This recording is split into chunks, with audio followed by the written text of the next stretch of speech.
Hi, my name is Lauren Selden. I'm an artist and a professor of metalworking and jewelry, and I live in Texas. I have been making masks since the beginning of COVID-19, and they are not N95 masks, but they are 3 layers of cotton, and it gave me something that I could work on throughout this time period to help to protect my friends and family. So I've had multiple friends ask me for the particular design that I'm creating, and since it's different enough from the original, I figured I would make a video to illustrate how this works. So to any of the seamstress out there, I apologize ahead of time because this is what it looks like when a metal worker works with fabric. But I'm going to show 3 different types of ways of holding the mask on. It's going to all be this fitted style of mask. One is going to be with the ear loops, so like that. Another one that I've been making a lot, especially for my nephews who are 10 and 12, is the elastic that comes from the bottom, and then the mask comes up over the top. I have found that for people that are needing to wear these for long periods of time, so especially teachers and coaches and kids, they seem like they've liked that style. And then the final one, which is one that I've been enjoying probably the most, well, nobody enjoys them, but this one's livable, is with ties.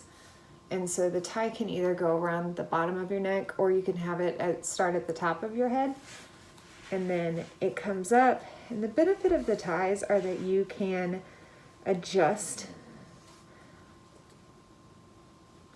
as needed. And so again, for longer periods of time, this seems like a pretty comfortable way to wear it.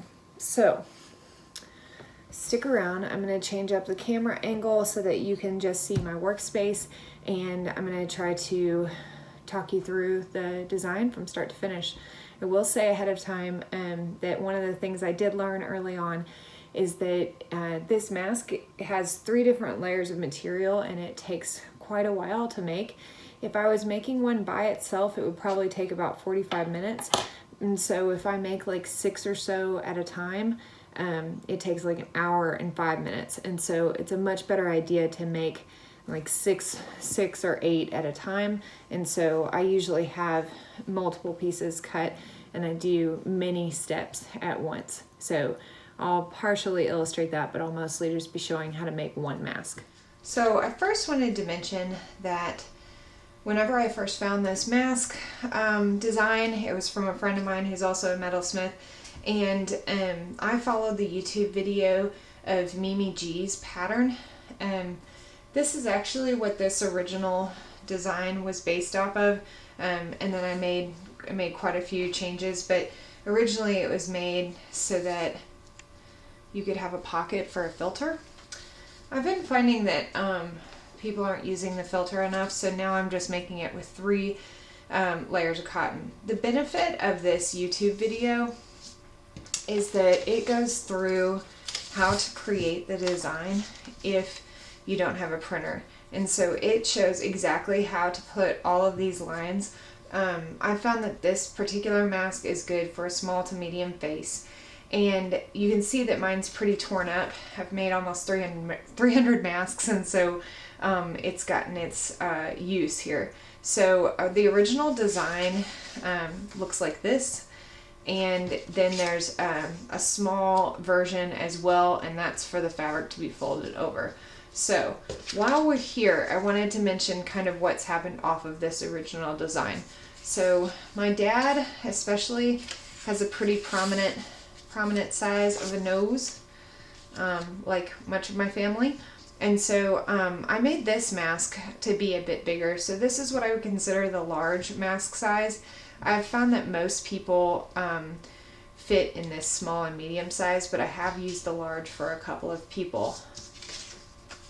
Another one that I've used, and I've kind of labeled all these, this one says my boys, so 10 to 12 year olds.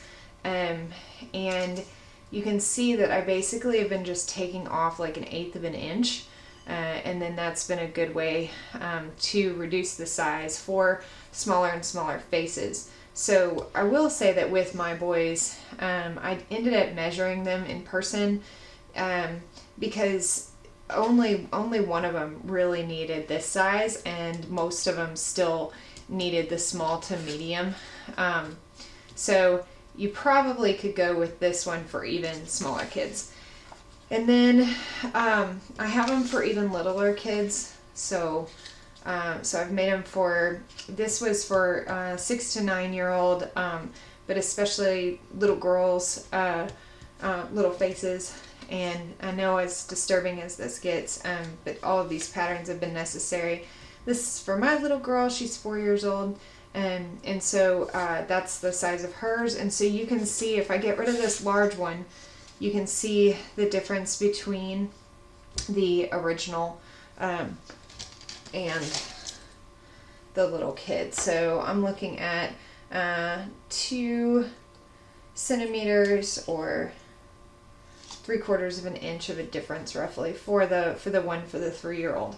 And then finally I have made one for a toddler, 2-year-old, and so you can see that one's even smaller. So again, there's the original and there's the one for the 2-year-old. So the ones that I'm making the most of is definitely this one. So I have also created completely different patterns. So for a while when I was doing the pocket thing, I did this so that I could sew that over so that the pocket edge wasn't frayed from the original video. But again, I've kind of moved on from that. So my originals now look a little bit different. And so you can see here's my original design, and that's actually right on from what it used to be. And then the other original, I have given it just a little bit more room. And so what that extra room is that I have added a step of rolling that edge back and stitching it so that when whatever I decide to put in here, when I roll it over, there is a finished edge right here, and that's not going to fray. So again, I found with the original design that I would have frayed edges. So I've made my original 2 sizes. This second one is a little bit bigger. So there's what it looks like. So what this is going to be like, and I'll cut these out and kind of do it a little bit quicker, but what it's going to look like, and I have a couple of these ready, is I have this material here, and this is actually from this one. And so usually the expensive material that I'm using, or maybe the material that's on the outside, I'm using this smaller one. And that is because I have found that I think it looks really beautiful if the other material overlaps it. And so the finished mask will look like this. So you can see the same thing with my finished mask here, that I just like seeing that inside material overlap. So this can be worn either way, and I usually just iron it depending on which way I want to wear it out, but that gives you kind of a good idea. So the way that all this goes together, I'm going to have my 2 ornamental pieces with the smaller material, another 2 sets of smaller material, and then this is my opposite side, and it is bigger. So step 1 is going to be to sew all of these together. Okay, so all of these will be together first, and I will show that next. Okay, so cutting out the patterns, one thing I've been doing, especially if I know I have a lot of this inside color, is that I've folded this material in, so I have 4 pieces, and I'm using all cotton, and for a while I was just kind of using any fabric that I could get a hold of, but this is still just like the basic broadcloth 100% cotton, and I do want it to be kind of a tight weave so that it filters well. And again, I'm using 3 layers of cotton total, and I did end up buying this Fisker blade, which has been super worth having. So hopefully that gives you an idea of just cutting everything out. The other thing that I did a little bit different than the original design is that I curved this shape even more so that this is where it's touching your chin, and then you can make this point smaller and smaller however you want it. And so that kind of depends on, as you're making it, what's the size of the face look like. So there's that, and then let's get to our next step. So I have my RBG. I'm not using pins because I'm making a million of these. I already have my thread loaded, my bobbin loaded. And I will say, if you haven't done that a whole lot, just read the directions for your machine. There's really good videos online. The only problem I had is I put my bobbin upside down once. Oops. And so I have a previous stitch that I had from a while ago. So I usually just work that back out. So I'm just going to go just with a regular stitch. And I have folded these where the pattern is touching itself.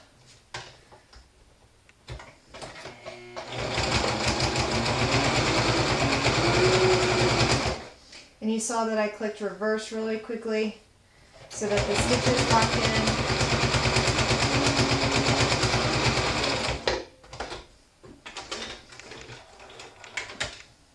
That one is done.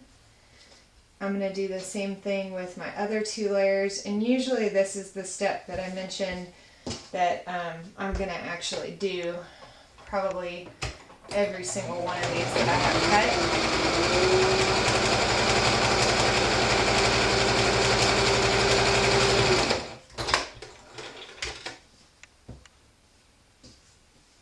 It's almost there.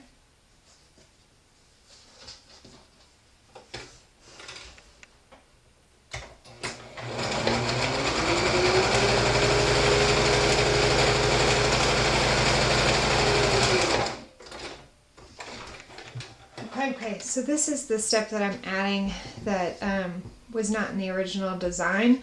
So I've taken the 2 halves and I folded them inside out, and then I used an iron to like really press this edge. So I'm going to sew these just with a regular stitch.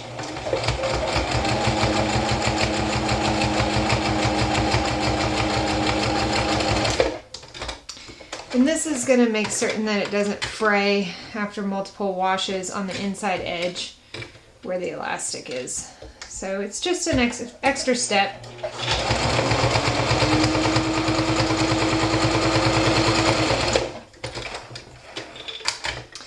And then I like to go ahead and cut off the excess.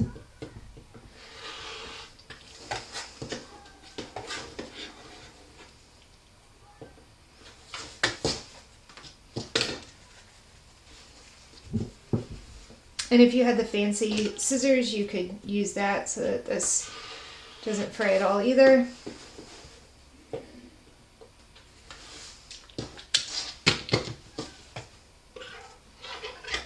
I'm going to even have my scissors sitting here for string.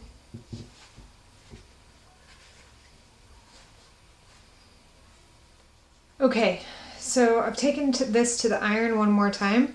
So I took the half that we just made and I put it inside. So clean edge to clean edge on the inside, frayed edge to frayed edge here. And I need to make a stitch all the way around to make this into one piece.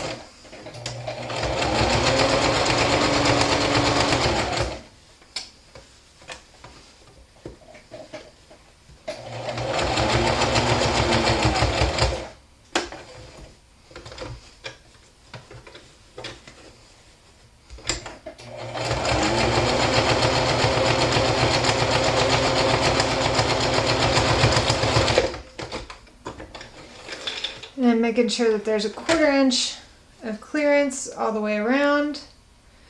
And that looks good. And then I'll do the other side.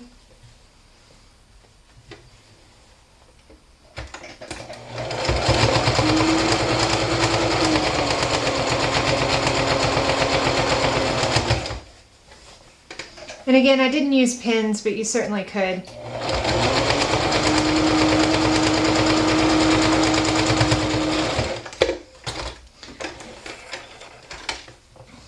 Okay, and I'm going to just reinforce just right here at the chin, just to make sure I gave myself 1/4 of an inch.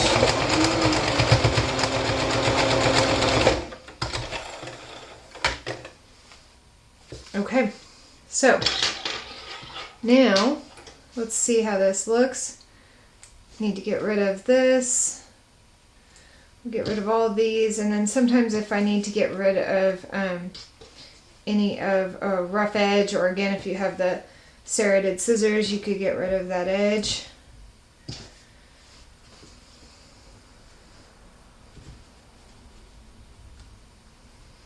Okay, so that's all ready to go. So now we're going to flip this inside out.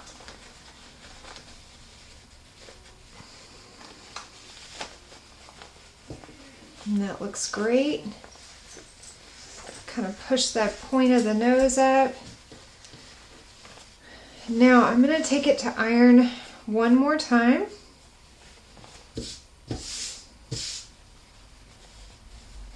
And what we're going to do is I'm going to fold this whenever I iron. I'm going to fold this once and then twice. And I'm going to iron that down. Okay? And so that is what's going to get us these edges like this. So I fold it over and over again.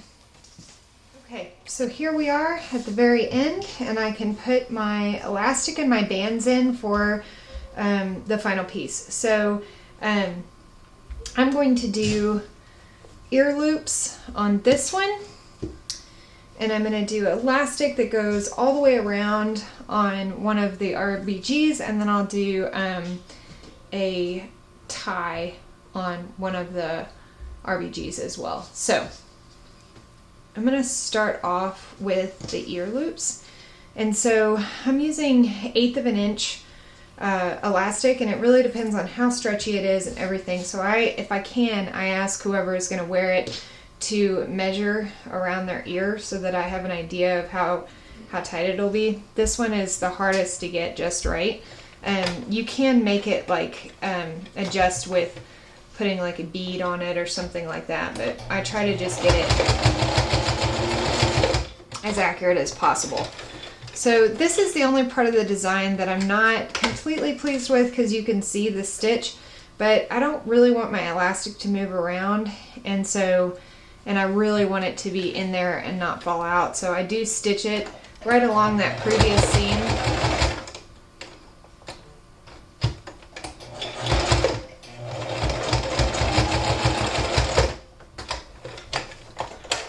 And then I'm going to do the other one. And again, I'm using anywhere between probably 6.5 inches long and 7.5 inches long on my elastic. It just really depends on the person. I usually iron this so that doesn't.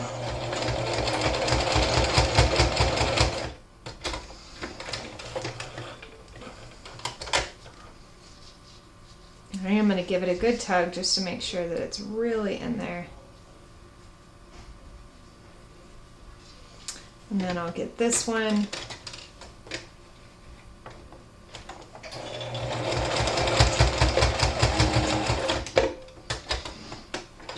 Okay, and then there we are there. I am still going to trim all these little guys, because this will be kind of the last time I get to this area.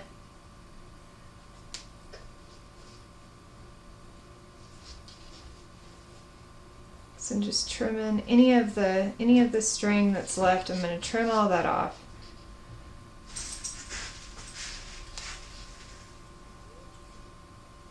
Okay. And I'm almost there on this one. So all I need to do now is just fold over the ends and sew it into place. This one got a little bit gnarly, but it'll be all right once I get everything else sewed on.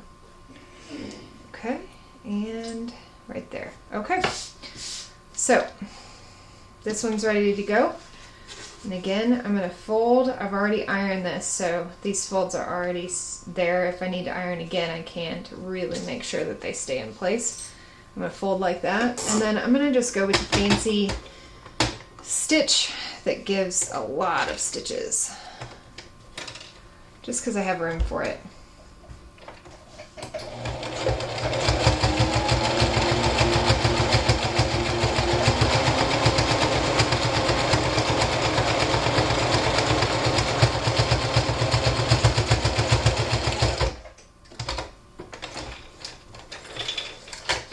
Kind of looks like a little baseball stitch.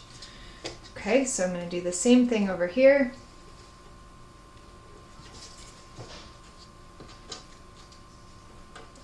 Fold, and fold.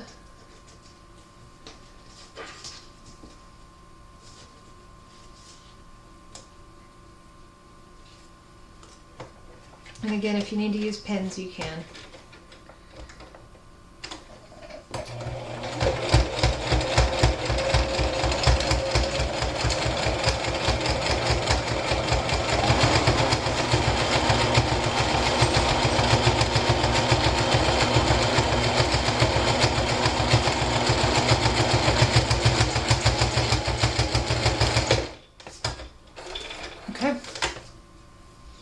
And that one's done. So if I want to wear the Star Wars pattern going out, I just iron it that way. I need to cut off the little string, and then that one's done. So the next one, I'm going to do an elastic band that goes all the way around. And again, this one really depends on the size that the person is and what they want to wear. But I've been generally going with about 26.5 inches, somewhere around there. And then this is the one time that I'm actually going to use a pin.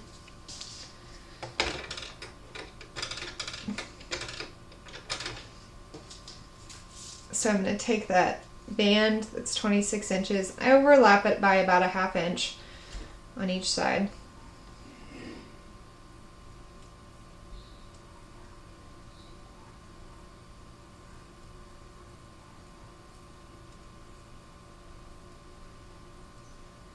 Okay, so I've got that ready, and I'm going to switch to a zigzag stitch.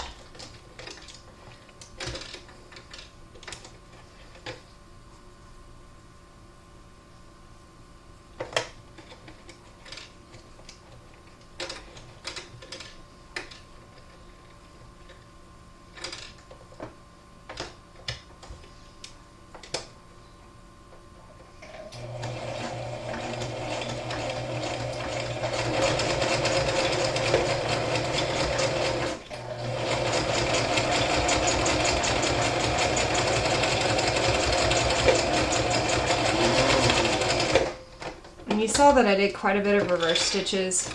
That one I just really want to make sure that it's on there.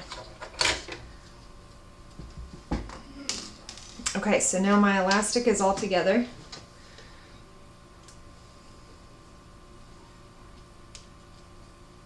And cut the ends.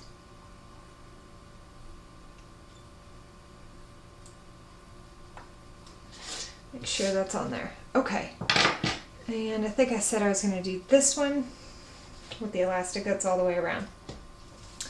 So I'm going to lay my material in there, fold, fold again, and then I'm going to stitch.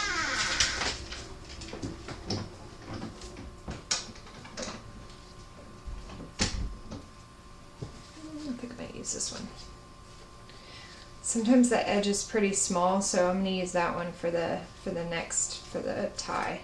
Yeah, that'll be great. And then I'm gonna also do a zigzag stitch on this one, but with really close stitches.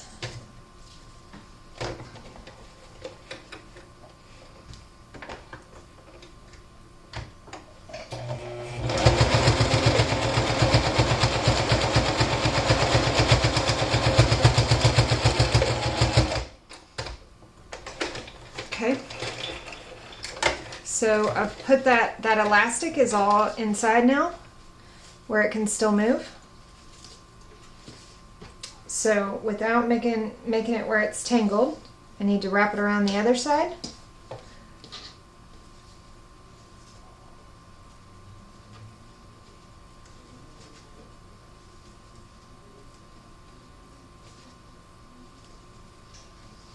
Just like that. And I'm going to zigzag stitch one more time.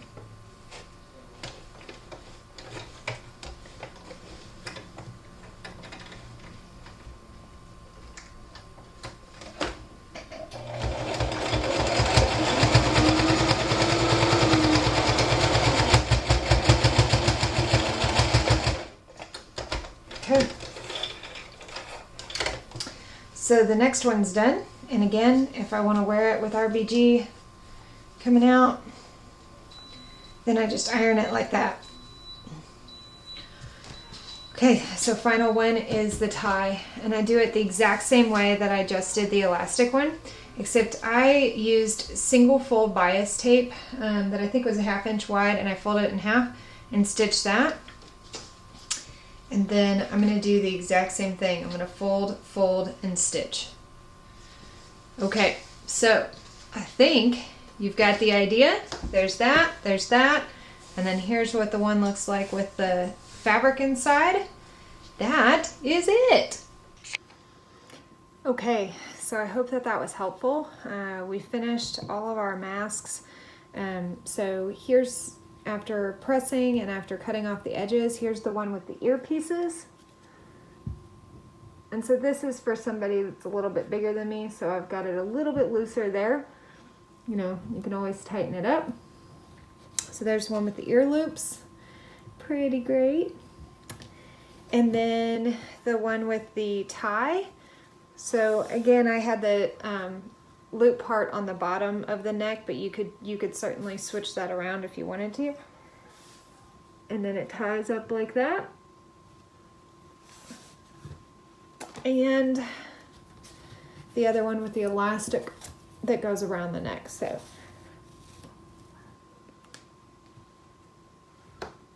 there we have it.